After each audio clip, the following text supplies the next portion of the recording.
Hello students, आप लोग का दीपक मैथ्स लैब में स्वागत है।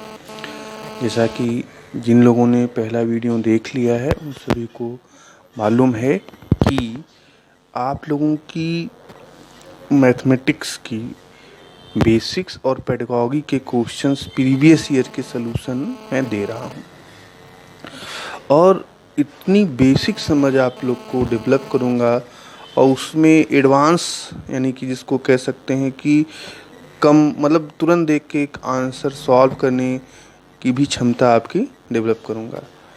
अगर आप मेरी वीडियो देख के किसी और से तुलना करेंगे तो आप पाएंगे कि आप एक बहुत एडवांस टाइप का जो है सॉल्यूशन मेथड मिल रहा है और इसके साथ एक समझ लीजिए आपकी क्लास भी होती चलेगी। क्लास करने की कहीं से आपको ज़रूरत नहीं है, खासकर मैथमेटिक्स में। तो मेरा गोल है आप लोगों को मैथमेटिक्स के 300 क्वेश्चन जो अगस्त में आपका सीटेट का पेपर होने जा रहा है उसमें पूरा आप 30 के 30 कर पाएँ।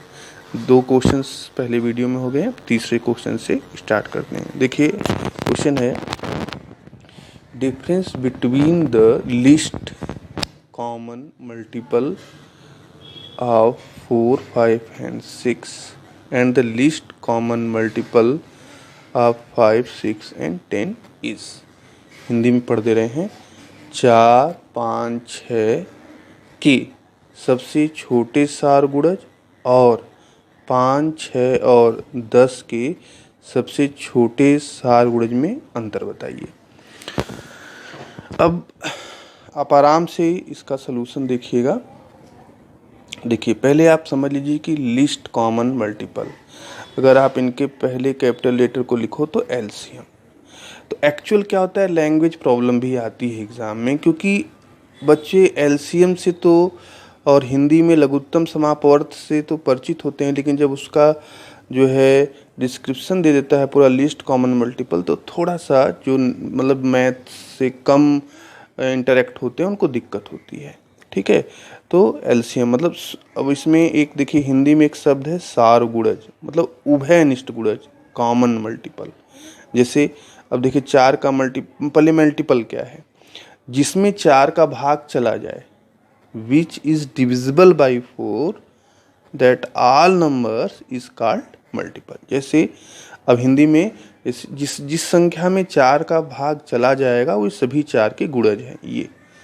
तो आपको कॉमन मल्टीपल यानी उभयनिष्ठ गुणज का पता करना है, उभयनिष्ठ गुणज का आपको पता करना है, यानी ऐसी संख्या जिसमें 4 का भी भाग जाए, 5 का भी भाग जाए और 6 का भी भाग जाए। और कौन सी होनी चाहिए, सबसे छोटी संख्या होनी चाहिए, यानी ऐसी सबसे छोटी संख्या का पता करिए जिसमें 4, 5, 6 का भाग चला जाए, और वैसे ही ऐसी सबसे छोटी संख्या का पता करिए जिसमें 5, 6 और 10 का भाग चला जाए, और फिर दोनों में अंतर, यानी आपको 4, 5, 6 और 5, 6, 10 का एलसीएम निकालना है और दोनों के एलसीएम में आपको अंतर बताना है। चलिए करते हैं, पहले एकदम बेसिक से देखते हैं।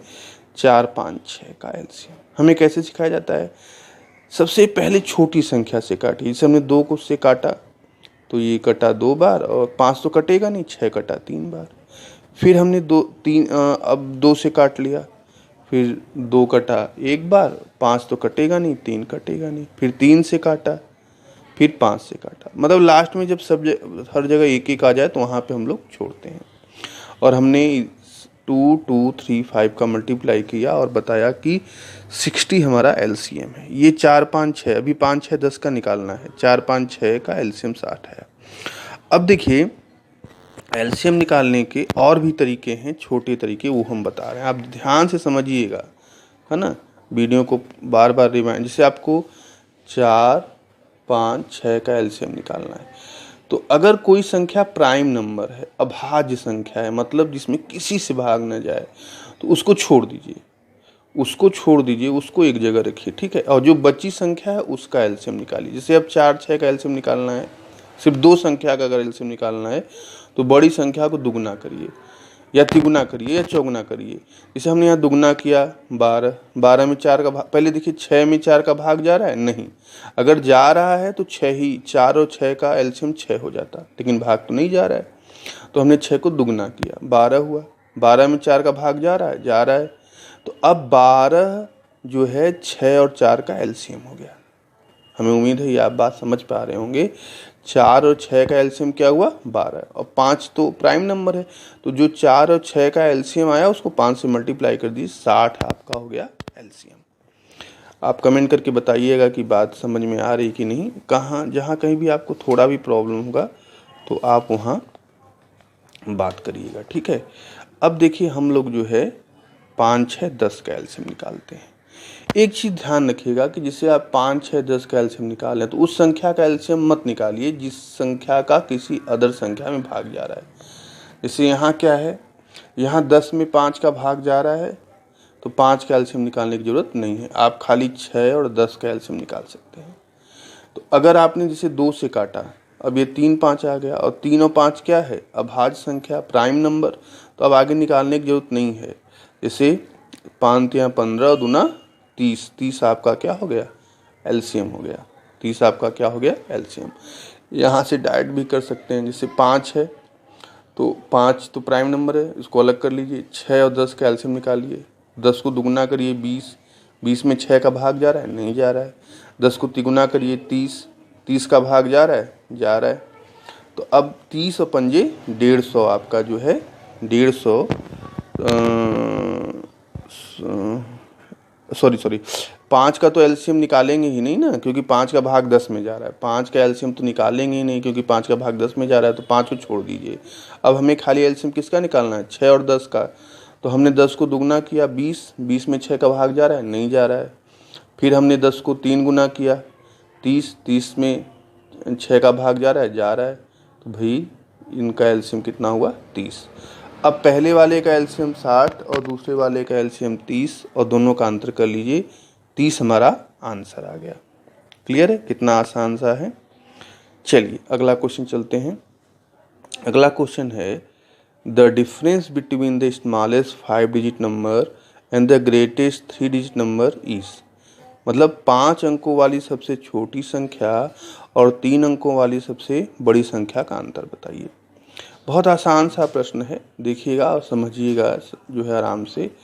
पहले 5 अंकों की सबसे छोटी संख्या देखिए, अगर 5 अंक की सबसे छोटी संख्या चाहिए तो 1 लिख के 4 जीरो, अगर 3 अंक की सबसे छोटी संख्या चाहिए तो 1 लिख के 2 जीरो, अगर 8 अंक की सबसे छोटी संख्या चाहिए तो 1 लिख के 7 जीरो। समझ रहे ना, 1 लिख के जैसे 8 अंक के तो 7 जीरो लगाइए, सबसे छोटी संख्या की बात कर रहे हैं।